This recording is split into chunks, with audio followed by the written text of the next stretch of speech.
Bayangkan seorang penguasa paling berkuasa di dunia dikelilingi sahabatnya sendiri. Lalu dalam hitungan detik, 23 tikaman menembus tubuhnya. Itulah akhir Julius Caesar, sang penakluk di hari kelam yang disebut Ides of March.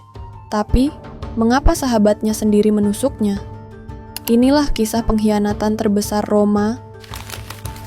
Roma, abad pertama sebelum Masehi. Republik yang dulu didirikan atas nama kebebasan, kini mulai goyah. Bukan karena serangan musuh dari luar, tapi karena ambisi dari dalam. Dan di pusat semua itu berdiri seorang pria, Julius Caesar. Caesar bukan sekadar jenderal. Ia adalah politisi ulung, orator yang pandai memikat massa, sekaligus seorang ambisius yang tak pernah puas hanya dengan kemenangan kecil. Di medan perang ia dikdaya, di senat ia berbahaya.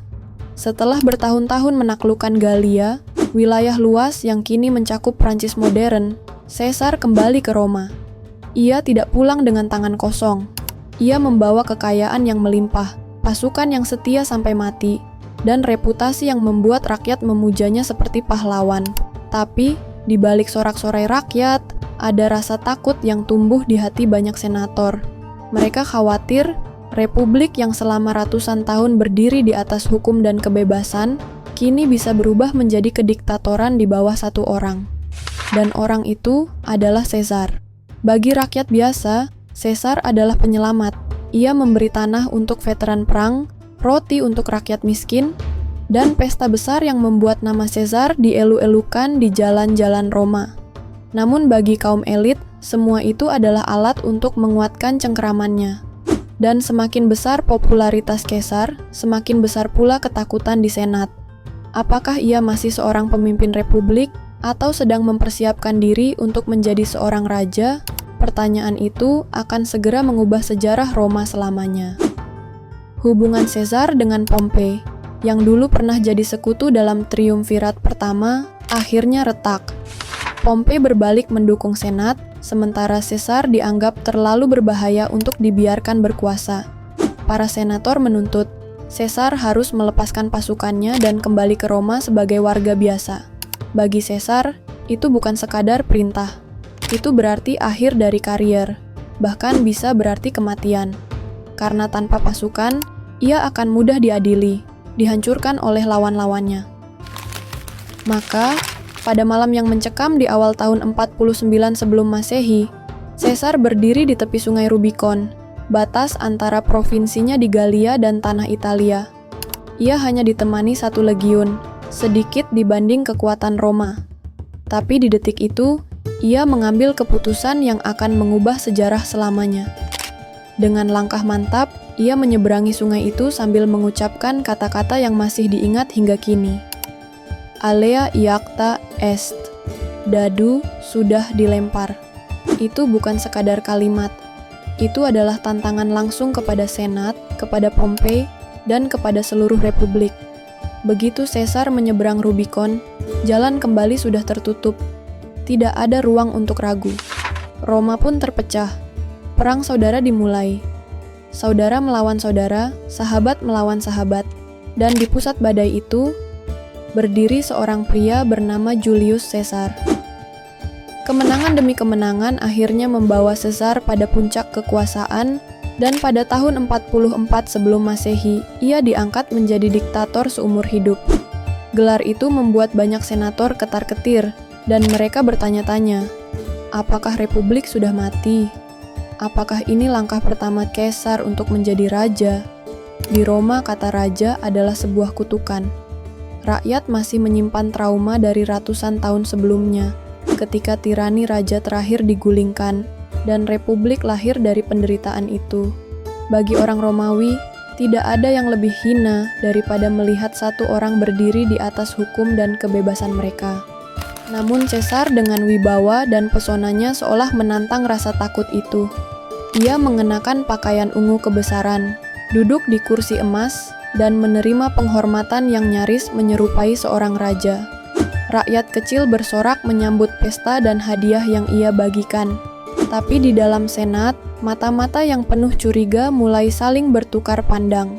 Di satu sisi Caesar tampak seperti penyelamat, Ia menenangkan kekacauan politik, memperbaiki kalender, membagikan tanah untuk veteran, dan memberi rakyat miskin roti murah. Tapi di sisi lain, langkah-langkah itu justru memperlihatkan betapa kuat cengkeramannya. Ia tidak hanya menguasai pedang, tapi juga hati rakyat. Dan itulah yang paling ditakuti para senator. Bagi mereka, seorang diktator seumur hidup berarti akhir dari republik. Dan jika Caesar benar-benar berniat menjadi raja, maka darah mungkin harus ditumpahkan untuk menghentikannya. Ketakutan di Senat akhirnya berubah menjadi rencana. Sejumlah senator dipimpin oleh Cassius, seorang pria penuh ambisi, dan Marcus Junius Brutus yang dikenal sebagai sosok terhormat, mulai membentuk konspirasi. Brutus bukan sembarang orang. Ia adalah sahabat Caesar sendiri, bahkan sering dipanggil sebagai anak angkat dalam banyak hal. Caesar mempercayainya, melindunginya, bahkan memberinya tempat di lingkaran terdekat kekuasaan. Namun di balik hubungan itu, Brutus digelayuti dilema. Ia mencintai Caesar sebagai sahabat, tapi di sisi lain, ia mencintai republik. Dan di telinganya, Cassius terus berbisik, menyalakan api keraguan. Apakah kau rela melihat seorang pria menginjak-injak kebebasan Roma? Apakah kau ingin dikenang sebagai sahabat sang tiran, atau sebagai penyelamat republik? Kata-kata itu menghantui Brutus. Ia mulai meyakinkan dirinya sendiri bahwa pengkhianatan ini bukanlah pengkhianatan pada Caesar, melainkan kesetiaan pada republik, bahwa darah yang akan ditumpahkan adalah harga yang harus dibayar demi kebebasan. Malam demi malam, konspirasi itu tumbuh. Nama-nama lain ikut bergabung. Casca, Decimus, Trebonius. Mereka bertemu secara rahasia, merencanakan dengan hati-hati kapan dan di mana sang diktator harus dijatuhkan. Dan ironisnya, semakin Caesar mempercayai mereka, semakin dekat pula mereka dengan pisau yang kelak akan menusuk tubuhnya. Lingkaran sahabat berubah menjadi lingkaran pengkhianat. Rencana pun semakin matang. Hari eksekusi pun dipilih, tanggal 15 Maret, hari yang kelak dikenal sebagai Ides of March. Sehari sebelum Ides of March, langit merah, suara gaib terdengar, dan istri Caesar, Calpurnia, bermimpi tubuh suaminya dipenuhi luka. "Jangan pergi ke Senat," katanya. Tapi Caesar, keras kepala, menolak tanda-tanda itu. Dan pagi 15 Maret 44 sebelum Masehi, dia melangkah menuju Senat, menuju ajalnya. Caesar melangkah masuk ke gedung Pompeius tempat Senat berkumpul hari itu. Di sekelilingnya para senator berdiri, seolah menyambut dengan penuh hormat. Tapi kenyataannya, itu bukan sambutan. Itu adalah perangkap. Perlahan konspirator mendekat. Mereka pura-pura membawa petisi, pura-pura ingin bicara. Caesar menolak dengan tenang, masih tak menyadari bahaya yang mengintainya. Lingkaran di sekelilingnya semakin rapat. Jalannya tertutup. Lalu, Casca yang berdiri di belakangnya menghunus belati. Tikaman pertama menghantam bahu Caesar. Terkejut, Caesar berbalik dan berusaha melawan. Sempat menahan tangan Casca, bahkan mendorongnya. Tetapi saat itulah, tikaman lain mulai menghujam dari berbagai arah.